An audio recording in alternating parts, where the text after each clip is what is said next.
Rabbana zidna ilman wa alhiqna bis salihin. Segenap para asatidzah, para muallimin, para masyayikhul kiram, ketua dan takmir Masjid Al-Ansar, ketua Yayasan Al-Ansar, hadirin jamaah sekalian, jamaah kajian Sabtu subuh di Masjid Jami Al-Ansar, azanillahu wa iyyakum ajma'in. Alhamdulillah, Allah yang maha mulia menghimpun kita di majlis yang mulia. Inna buyuti fil ardil masajid. Allah meringankan langkah kaki dan ayunan tangan kita menuju tempat yang mulia. Masih di bulan Rabiul Awal, baru saja kita sedikit sekelumit membaca bagaimana detik-detik kelahiran baginda Rasul sallallahu alaihi wasallam. Mudah-mudahan Allah senantiasa menghimpun kelak kita bersama dengan Sayyidul Wujud, insan kamil baginda Rasul Muhammad SAW di tempat termulia di surga Allah Subhanahu wa taala. Amin.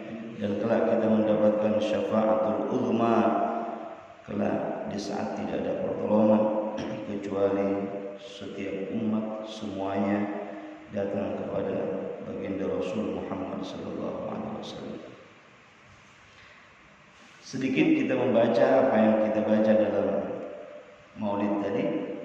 A'udzubillahi samil 'alim minasyaitonir rajim. Laqad ja'akum rasulun min anfusikum azizun 'alaihi ma anittum harisun 'alaikum bil mu'minina raufur rahim. Fa in tawallaw faqul hasbiyallahu la ilaha illa huwa 'alaihi tawakkaltu wa huwa rabbul arsyil 'azim. Dalam beberapa tafsir, menurut para mufassir, dua ayat ini adalah dua ayat yang terakhir diturunkan oleh Allah Subhanahu wa taala. Sebagian mengatakan ayat yang terakhir turun itu adalah al-yauma akmaltu lakum dinakum wa atmamtu 'alaikum ni'mati wa raditu lakumul Islam dinan. Tapi sebagian mufassir mengatakan bahwa ayat yang terakhir turun adalah dua ayat di surah At-Taubah. Laqad ja'akum rasulun min anfusikum azizun 'alaihi ma anittum harisun 'alaikum bil mu'minina raufur rahim. Ayat ini menegaskan bahwa Rasulullah memperjuangkan kita melebihi segalanya. Kalau dalam terjemah Departemen Agama itu, laqad ja'akum, sungguh telah datang kepadamu Rasul dari jenis muslim. Kata Dr. Profesor Quraisy Shihab, yang tepat maknanya adalah laqad ja'akum rasulun min anfusikum, sungguh telah mendatangimu. Jadi tidak pakai kepada, karena Rasulullah mendatangi kita. Sampai dikatakan para ahli sejarah, seandainya telapak kaki Rasulullah itu ada warnanya, seandainya telapak kaki Nabi itu berwarna, maka niscaya seluruh pelosok jazirah Arab, terutama di Makkah dan Madinah, akan penuh dengan warna telapak kaki Rasulullah. Jadi dakwah itu mendatangi, bukan diundang, mendatangi. Malu kita, masya Allah, kalau melihat perjuangan Nabi Sallallahu Alaihi Wasallam. Jadi dakwah itu mendatangi. Sungguh telah mendatangi kalian seorang Rasul dari jenis dirimu sendiri. Laqad ja'akum rasulun min anfusikum. Rasulullah sama seperti kita. Bedanya, kalau diibaratkan kita batu kali, maka Rasulullah batu berlian.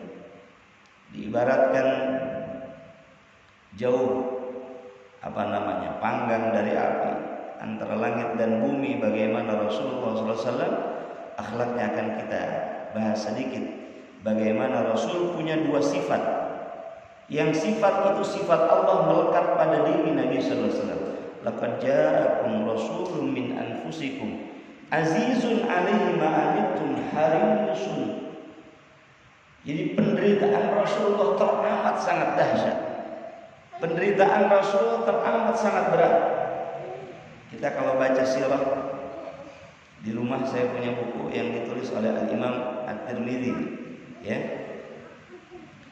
Itu Masya Allah, dari mulai sendalnya Nabi, kesehariannya Nabi, bangun tidurnya Rasulullah hingga tidur kembali, bagaimana berjalannya, bagaimana Rasul ketika ada yang sobek di bajunya dia jahit sendiri, bagaimana Rasulullah menyiapkan sarapannya sendiri, bahkan beliau menyiapkan sarapan untuk keluarganya, memerah susunya sendiri.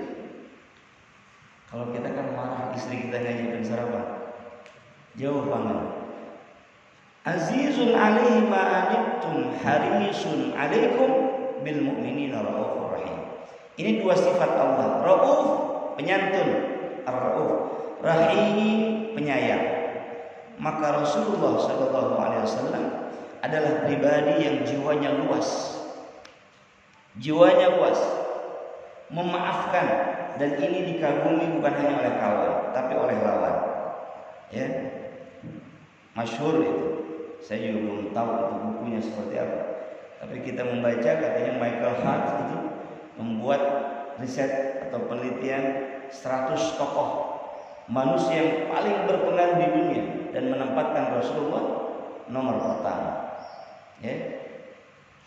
Oleh karenanya ini penting kita sampaikan kepada anak-anak bahwa kita baca sirah An-Nabawiyah, 27 kali peperangan yang dilakukan oleh Nabi, tidak satupun yang dimulai oleh Nabi dan sahabat-sahabat. 27 kali peperangan yang dilakukan oleh Nabi, satu pun tidak ada yang dimulai oleh Nabi. Tapi peperangan itu dilakukan ketika musyawarah sudah deadlock, gencatan senjata sudah dilakukan, ternyata tidak juga. Lalu kemudian Rasulullah mengangkat senjata. Itu pun bukan untuk kekuasaan, tapi izzatul Islam wal muslimin, demi untuk kemuliaan Islam dan kaum muslimin. Maka kemudian kalau kita melihat Raufur Rahim, Bapak kita berangkat umrah, lalu kemudian biasanya di luar program, tapi kemudian kalau kita tanya ke supir taksi, mesti mereka mengantarkan kita ke supir taksi, minta diantarkan ke masjid kaum munafik, Masjid Dirar. Jadi masjid kaum munafik itu adalah simbol kemunafikan yang asarnya dikekalkan oleh Nabi, oleh Allah Subhanahu wa taala. Jadi ada masjid yang oleh Allah disuruh dibakar, namanya Masjid Dirar. Dan Bapak bisa melihat kalau kita datang ke sana, itu masih nampak sisa-sisa pembakaran. Ada arang di sana, arang. Kalau kita tanya orang sana, apakah ada orang-orang yang menambahkan setiap hari arang di sana? Maka jawabannya tidak. Lalu dari mana arang-arang itu? Semua mutawif akan berkata, arang itu dikekalkan oleh Allah sejak 1400 tahun lalu masih ada. Ini adalah asar kemunafikan yang luar biasa. Jadi Nabi SAW datang ke kota Madinah yang dulu bernama Yathrib. Pendatang Nabi datang di sana bersama dengan sahabat. Berarti di sana sudah ada orang-orang yang memang sudah pembesar, tokoh. Di antara tokoh itu adalah Abdullah bin Ubay bin Salul. Kita pernah mendengar kata ini, Abdullah bin Ubay bin Salul. Dia ini adalah tokoh munafik. Disebutnya Raisul Munafiqin, dedengkotnya kaum munafik. Itu Pak Abdullah bin Ubay bin Salul, gamisnya mewah, sorbannya tebal, jubahnya juga mewah. Kalau sholat di belakang Nabi, persis di belakang Nabi. Abdullah bin Ubay bin Salul. Tapi kerjaannya apa? Dia memprovokasi umat agar tidak bersama dengan Nabi. Bahkan kesananya Abdullah bin Ubay bin Salul termasuk orang yang merencanakan pembunuhan kepada Nabi Shallallahu Alaihi Wasallam. Tapi hebatnya Abdullah bin Ubay bin Salul punya anak soleh. Jadi ini sekaligus membuktikan kalau bapaknya bedegong, bapaknya itu jahatnya luar biasa, belum tentu anaknya sejahat bapaknya. Karena ternyata Abdullah bin Ubay bin Salul punya anak, namanya sama Abdullah. Jadi Abdullah bin Ubay bin Salul ini soleh. Kita lihat Raufur Rahim Nabi Sallallahu Alaihi Wasallam. Itu masih Dirar, Pak. Kenapa dibakar? Karena Abdullah bin Ubay bin Salul ngompori kepada umat, ngapain sih jauh-jauh sholat di masjid Nabi? Ya, udah aja kita bikin masjid sendiri. Izin kepada Rasulullah untuk membuat masjid. Proposal diajukan, disetujui oleh Nabi. Ternyata masjid itu bukan didirikan untuk dasar takwa, tapi untuk menyaingi masjid Nabi dan untuk menghalangi dakwah Nabi SAW. Maka turunlah ayat bakar. Kata Allah, bakar masjid itu. Dibakarlah masjid itu. La masjidun ussisa 'ala taqwa min awwal yaumin ahaqqu an taquma fi. Itu firman Allah bahwa masjid yang didirikan atas dasar takwa jauh lebih berhak untuk sholat di dalamnya. Jadi Masjid Dirar itu adalah masjid kaum munafik. Tokohnya Abdullah bin Ubay bin Salul bersama dengan kelompoknya hingga kemudian masjid itu pun dibakar atas wahyu Allah Subhanahu wa taala. Itu hebatnya, gilanya Abdullah bin Ubay bin Salul. Hingga kemudian kita baca dalam sejarah, ketika perang Uhud itu 1000 orang yang siap untuk menghadapi kaum musyrikin, 300 jamaah, 300 orang yang akan melakukan peperangan itu dibelokkan oleh Abdullah bin Ubay bin Salul hingga tidak bersama dengan Rasulullah, membelot. Itu dahsyat. Jadi kalau bahasa kerennya orang-orang munafik itu manis muka, apa namanya? Manis muka, di belakang lain bicara. Menggunting dalam lipatan, menjegal kawan seiring. Pandai bermain minyak di atas air. Sepertinya baik-baik aja di depan, tapi di belakang kayak apa? Topinya orang Jawa, belakang, depannya rata, belakang ngepelin. Itu orang munafik. Abdullah bin Ubay bin Salul. Mari kita lihat, Pak, bagaimana keluasan hati Nabi memaafkan orang sekelas Abdullah bin Ubay bin Salul. Ketika akan mati, Abdullah bin Ubay bin Salul memanggil anaknya yang soleh. Siapa namanya? Abdullah juga. Abdullah bin Ubay bin Salul. Ini sunnah. Kalau kita punya anak lagi, katanya dinamain sama dengan kita. Ya. Jadi kalau kita nama Ali, dia namanya juga Ali Junior. Indra, namanya anak salah satunya Indra Junior. Karena anak kita yang laki itu akan menjadi wali buat adik-adiknya. Abdullah bin Ubay bin Salul dipanggil. Ta'al ya waladi. Kesini nak. Ada apa ayah? Bilang ke Rasulullah, kalau aku nanti ayahmu meninggal, aku ingin dikafani dengan jubahnya Rasulullah yang bagian luar. Pakai gamis terus pakai jubah kan biasa gitu. Namanya anak soleh disampaikan kepada Rasul. Ya Rasulullah, ayahku berpesan jika ayah meninggal ingin dikafani dengan jubahmu bagian luar. Coba Bapak, para jamaah sekalian, sahabat yang mendengar itu gundah, sebagian marah. Umar bin Khattab dia nyabut pedang dari sarung. Apa kata Umar bin Khattab? Ya Rasulullah, jangan kau berikan jubahmu itu kepada Abdullah bin Ubay, dedengkot kaum munafik. Tapi izinkan aku untuk memenggal kepalanya, memisahkan dari tubuhnya. Umar itu melakukan itu atas dasar lillahi ta'ala. Lalu kemudian Rasul tersenyum, apa katanya? Jangan Umar, pirang barage jubah seperti ini, berikan saja. Singkat cerita, Abdullah bin Ubay bin Salul mati. Ini kaum munafik, tokoh munafik ini mati, dikafani oleh jubahnya Nabi. Coba bayangkan. Lalu kemudian jenazahnya dikafani dan siap disolatkan. Umar berbisik kepada Rasulullah, ya Rasulullah, dalam riwayat dia narik jubahnya Nabi, ya Rasulullah, akankah engkau menyolatkan jenazah Abdullah bin Ubay bin Salul? Apa kata Nabi? Dua pilihanku, antara menyolatkan dan tidak. Tapi sampai hari ini belum turun wahyu kepadaku untuk tidak menyolatkan Abdullah bin Ubay bin Salul. Coba itu Pak. Akhirnya Nabi memilih untuk menyolatkan jenazah Abdullah bin Ubay bin Salul. Padahal ketika Abdullah dulu sakit, anaknya Abdullah itu datang kepada Rasulullah, ya Rasulullah, ayahku sakit. Kiranya engkau mendoakan ayahku. Rasul ngambil air, baca doa, minumkan kepada ayahmu.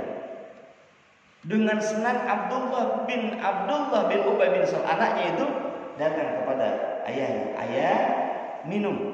Apa itu? Ini air yang telah didoakan oleh Rasulullah. Apa kata Abdullah bin Ubay bin Salul ayahnya? Tumpahkan air itu.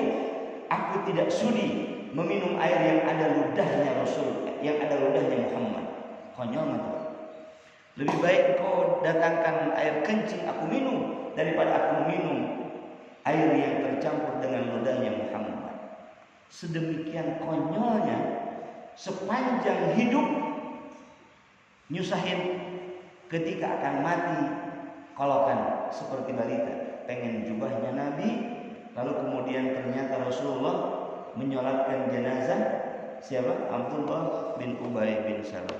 Allah menegur Nabi, turun ayat, a'udzu billahi samil alim minasyaitonir rajim, wala tusalli ala ahadin minhum mata abada wala taqum ala qabri.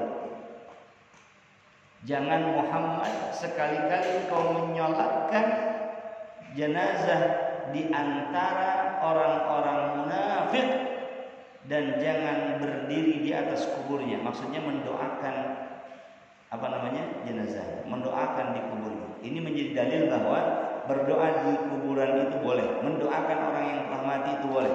Karena ternyata Abdullah bin Ubay bin Salul ditegur oleh Allah, Nabi tidak menyolatkan jenazah Abdullah bin Ubay bin Salul. Tapi sudah terjadi. Lalu kemudian hikmah dari itu adalah 1000 komunitas munafik akhirnya Islamnya benar bersama dengan Nabi Shallallahu Alaihi Wasallam. Ini menjadi dalil kalau kita tahu kemunafikan seseorang, boleh kita tidak menyolatkan jenazahnya. Maka Umar Ibnul Khattab selalu bertanya kepada jamaah, apakah kalian menyaksikan bahwa jenazah ini adalah min ahlil khair? Kata jamaah, saya bersaksi min ahlil khair. Baru disolatkan. Tapi jangan juga kemunafikan yang kita tahu belum tentu orang awam yang lain tahu. Jadi kata para ulama, memang ini menjadi ya, kita tidak boleh menyolatkan orang munafik. Ya, pakai sorban, pakai jubah, tapi ternyata menghalangi dakwah umat Islam. Misalnya jelas-jelas di medsos dimanapun kata-katanya begitu menyakitkan. Ya, orang suruh boikot, dia makan di situ, gimana? Suruh boikot produk, dia makan di restorannya, itu kan bahlul, ya, dintolol gitu. Tapi kemudian jika kita yakin bahwa dia adalah orang munafik, boleh tidak menyolatkan. Karena Rasul pun ketika menyolatkan Abdullah bin Ubay bin Salul, apa kata Nabi? Ya Umar, dia termasuk saudara kita karena dia tidak nyata-nyata mengaku kafir. Dia hanya fasik. Munafik itu fasik jatuhnya, bukan kafir. Salat mah salat, tapi hatinya merkedung, berada di belakang Nabi Sallallahu Alaihi Wasallam atau menolak dakwah Nabi sallallahu alaihi wasallam. Jadi Raufur Rahim yang dilakukan oleh Nabi hatta kepada lawan, hingga kemudian diakui betapa Nabi sallallahu alaihi wasallam sangat luas. Hatinya teramat sangat luas maafnya. Bayangkan Pak, Abu Jahal itu sudah Abu bapak Jahal bodoh. Abu Jahal itu luar biasa Pak, ya. Jadi zaman dulu selalu pakai Abu Jahal, Abu Lahab, Abu Janda, itu Abu semua. Abu Jahal itu Pak, ketika Nabi sujud di depan Ka'bah itu, maka dia sirami Nabi dengan kotoran unta. Betapa jahatnya, ya. Termasuk orang yang bersama dengan Nabi, hidup bersama dengan Nabi, bertemu dengan Nabi, walaupun hidup sezaman dengan Nabi, tapi tidak beriman, maka mereka tidak dikategorikan dengan sahabat. Jadi sahabat itu adalah orang yang hidup sezaman dengan Nabi, bersama dengan Nabi, bertemu dengan Nabi, syaratnya iman. Walaupun dia masih kecil. Maka ada yang disebut dengan sigharus sahabat, ada yang disebut kibarus sahabat. Sahabat kecil, ya. Sebagaimana Anas bin Malik, sahabat kecilnya Rasulullah. Artinya pada saat Rasul hidup dia beriman tapi masih kecil. Jadi orang-orang yang bersama dengan Nabi dikatakan dalam suratul Fatah ayat yang terakhir, Muhammadur Rasulullah walladzina ma'ahu. Alladzina ma'ahu, orang yang bersama, bersama dalam waktu dan tempat yang sama, atau bersama dalam iman, kata Ustaz Husain. Bersama dalam iman, karena ternyata ada orang-orang yang tidak pernah melihat dengan Nabi, berjumpa dengan Nabi walaupun dalam mimpi, tetapi mereka termasuk sahabat-sahabat Nabi yang dirindukan oleh Nabi sallallahu alaihi wasallam. Mereka adalah orang-orang yang hidup setelah Nabi wafat, tidak pernah melihat dan berjumpa sekalipun dalam mimpi, tapi beriman kepada Rasul sallallahu alaihi wasallam. Mudah-mudahan kita termasuk orang-orang yang dirindukan oleh Nabi kita Muhammad sallallahu alaihi wasallam. Mudah-mudahan yang belum sempat berumrah ziarah ke Madinah Al-Munawwarah, mudah-mudahan Allah takdirkan untuk segera bisa berziarah ke makam baginda Rasul Muhammad sallallahu alaihi wasallam, menyampaikan salawat dan salam yang biasa kita baca dalam salat. Assalamu alayka ayyuhan nabi wa rahmatullahi wa barakatuh, di hadapan kubur Nabi, menyampaikan salam kepada beliau dari istri, anak, keluarga kita semua. Lalu kemudian bergeser sedikit makam Sayyidina Abu Bakar As-Siddiq, bergeser jari sedikit makam Sayyidina Umar Ibn Al-Khattab, keluar. Lalu kemudian di sana ada makam para syuhada. Mudah-mudahan kita bisa datang ziarah ke sana bersama dengan keluarga kita, dan mudah-mudahan Allah senantiasa kelak menjadikan syafaat baginda Rasul menjadi penolong untuk kita di saat pakeuh yang demikian dahsyat. Kita mendapatkan pertolongan dari baginda Rasul Muhammad sallallahu alaihi wasallam. Ini saja yang bisa disampaikan. Mudah-mudahan kajian pagi ini menambah semangat kita untuk mencintai Rasulullah bersama dengan keluarga kita, anak-anak kita, dan mari kita hidupkan sunnah Nabi sallallahu alaihi wasallam. Jika ada di rumah, maka yang terbaik adalah berangkat ke masjid untuk sholat berjamaah. Dan ini sunnah Nabi. Kita pernah bahas di masjid ini bagaimana detik-detik akhir ajal Rasulullah masih memaksakan untuk datang berangkat ke masjid sholat isya. Subuhnya tidak kuat, dipapah, lalu kemudian sampai meninggal. Rasulullah tidak pernah meninggalkan sholat berjamaah di masjid. Luar biasa. Karena rumahnya memang pinggir masjid. Jadi kalau ada sekarang yang masya Allah, ya, kita pernah menjelaskan bagaimana sahabat Nabi yang melaksanakan sholat, padahal jauh rumahnya dari masjid, tapi setiap hari ia melakukan itu hingga kemudian dia dimudahkan sakaratul mautnya, lalu kemudian diperlihatkan karena dia pernah bersedekah. Oleh karenanya, mudah-mudahan Bapak para jamaah sekalian, kita semua minimal di masjid ini setiap tahun dibacakan sedikit maulid. Walaupun Pak Patria nampaknya awal saja dulu kita peringati maulid di sini, setelah itu kita lupa dan sepi-sepi. Tapi tiap tahun insya Allah selalu kita baca maulid. Mudah-mudahan ini bagian dari kecil cintaan kita kepada Rasulullah, yang perjuangan Nabi tidak sebanding dengan apa yang sudah kita lakukan. Minimal sehari pagi 10, sore 10 kita baca sholawat. Salat yang tadi ada yang pendek juga, sallallahu ala Muhammad sallallahu alaihi wasallam, sallallahu ala Muhammad sallallahu alaihi wasallam, Allahumma salli ala sayyidina Muhammad wa alihi wasallim. Ya, yang diajarkan, yang dibaca oleh Habib Munzir Al-Musawaid itu, Allahumma salli ala sayyidina Muhammad wa alihi wa sahbihi wasallim. Pendek tapi jumlahnya banyak. Atau baca salawat Ibrahimi, Allahumma salli ala sayyidina Muhammad ala Muhammad wa ali Muhammad kama shallaita ala Ibrahim wa ala ali Ibrahim wa barik ala Muhammad wa ali Muhammad kama barakta ala Ibrahim wa ala ali Ibrahim fil alamin innaka Hamidum Majid. Banyak salawat termasuk doa di dalam hal ini. Walikulli yang tunsalli al-Fatihah. A'udzu billahi minasyaitonir rajim. Bismillahirrahmanirrahim. Alhamdulillah rabbil alamin. Iyyaka na'budu wa iyyaka nasta'in. Shiratal mustaqim. Shiratal ladzina an'amta 'alaihim ghairil maghdubi 'alaihim waladdallin. Amin. Bismillahirrahmanirrahim. Alhamdulillah rabbil alamin. Hamdan katsiran thayyiban mubarakan fihi kama yuhibbu rabbuna wa yarda. Allahumma shalli 'ala sayyidina Muhammad. Salatan wa salaman takunu lana li kulli hasrin yusra wa li kulli hammin faraja wa li kulli da'in dawa wa li kulli saqamin shifa wa li kulli hajatin inqidha wa ala alihi wa ashabihi ajma'in. Rabbana hab lana min azwajina wa dhurriyyatina qurrata a'yun waqina imama.